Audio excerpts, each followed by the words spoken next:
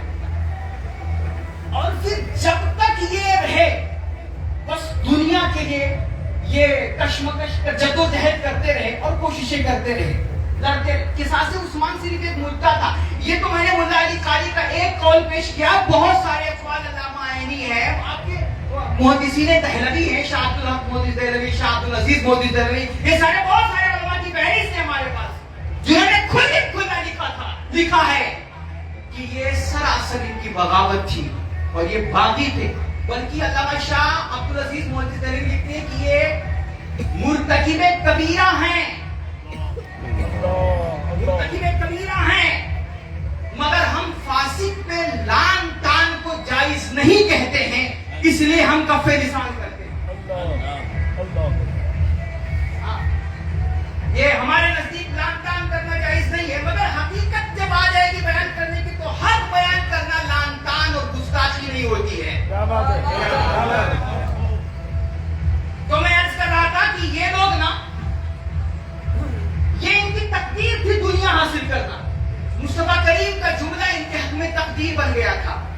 اب آپ کہہ سکتے ہیں کہ بھائی صحابہ کا جو ہے دنیا سے کیا کام ہے اور دنیا سے انہیں کیا لینا دینا ہے, تو بے نفس ہستیاں تھیں, ان کو دنیا سے کیا غرض. تو آؤ میں تمہیں نبی کی حدیث سنا دیتا ہوں. اللہ کے نبی فرماتے ہیں نا, سنیے میری طرف توجہ, آپ حضرات بات کر رہے ہیں, میری طرف توجہ رکھیے گا. اللہ کے نبی فرماتے ہیں, انی واللہ ما اخاف علیکم ان تشرکوا بعدی ولکن اخاف علیکم الدنیا ان تنافسوا فیہا.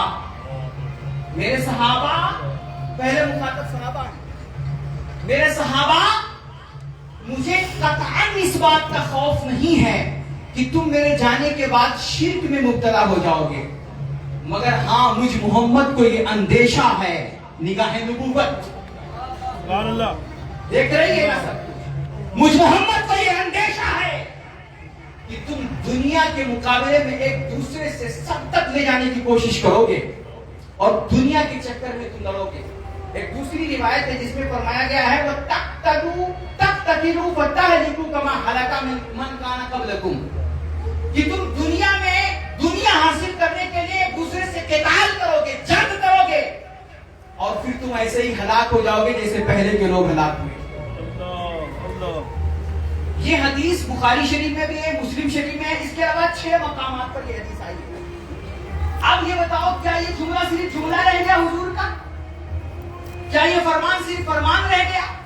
یہ حدیثیں لکھنے کے بعد علامہ ابن حجر عسقلانی لکھتے ہیں, وَأَنَّ أَصْحَابَهُ لَا يُشْرِكُونَ بَعْدَهُ كَمَا كَانَ كَذَلِكَ فَوَقَعَ مَا أَنْذَرَ بِهِ مِنَ التَّنَافُسِ فِي الدُّنْيَا. کہ مصطفیٰ کریم صلی اللہ علیہ وسلم کے جانے کے بعد ان کے صحابہ شرک میں مبتلا نہیں ہوئے جیسا کہ حضور نے بتایا تھا، مگر دنیا میں جو دنیا کی لالچ میں اور دنیا میں سبقت کرنے کے متعلق جو حضور نے فرمایا تھا وہ واقع ہو کر کے رہا. یعنی صحابہ نے دنیا کے چکر میں جنگ کی، یہ حدیث کہہ رہی ہے. اب آپ بتائیے، یہ میں آپ پر چھوڑتا ہوں، پہلے اسٹیج بالخصوص مومن بھائی ہمارے اور قاری بھائی صاحب اللہ کی جو ہے صحابہ کرام کی یہ تو کنفرم ہے کہ صحابہ جنگ میں دنیا کی خاطر لڑے.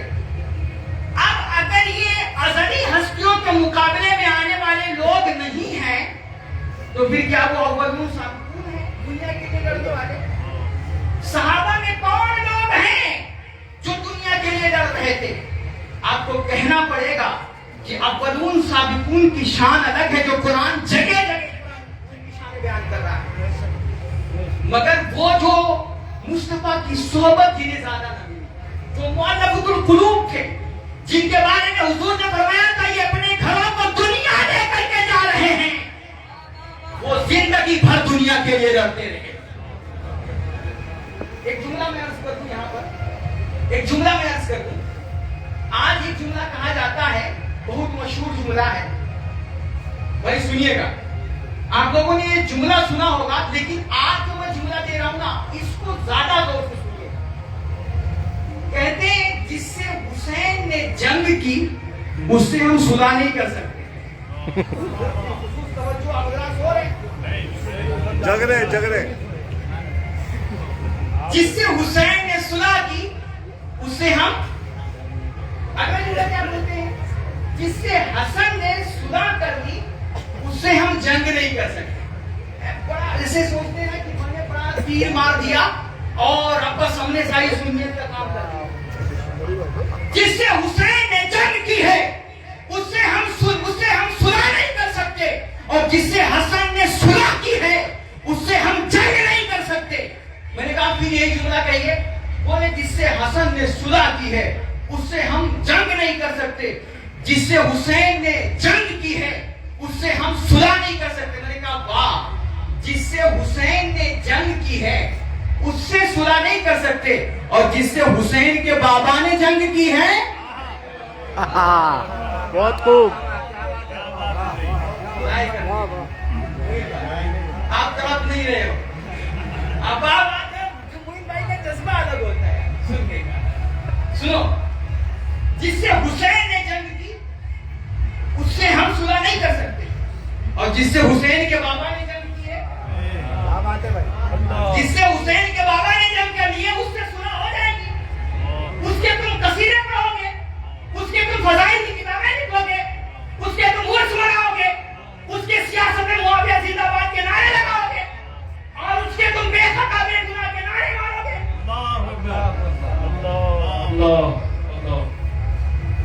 کہاں جا رہے ہیں سنیت کو لے کر؟ اور سنیت کی کون سی صورت پیش کر رہے ہیں؟ کہتے ہیں کہ نہیں وہ امام حسن نے صلح. بعض مولوی تو یہاں تک کہتے ہیں، اور لکھنے والوں نے لکھا تک ہے کہ امام حسن نے جناب سے صلح اس لیے کی تھی کیونکہ وہ زیادہ اہل تھے.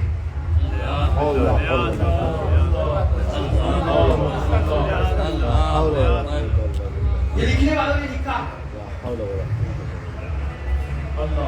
کہتے ہیں حسن نے صلح اس لیے کی تھی، جبکہ صلح کیوں ہوئی ہے نا، یہ ان کو مجبور. اور کچھ لوگ کہتے ہیں صلح کر لی یہ حقانیت کی دلیل ہے، ورنہ کیا امام حسن حکومت ایسے کسی ایرے کے حوالے کر دیں گے، کسی باقی کے حوالے کر دیں گے؟ میں نے کہا واہ صاحب تمہارا معیار تو بڑا مضبوط ہے. ایسے ہی تمہاری سنیت ہوتی ہے کیا کہ مطلب جس سے صلح ہو جائے وہ حق پر ہے؟ تو صلح حدیبیہ میں مصطفیٰ نے بھی صلح کی تھی.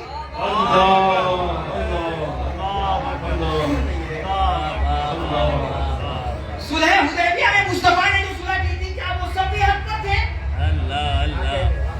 وہ سب بھی حق پر تھے.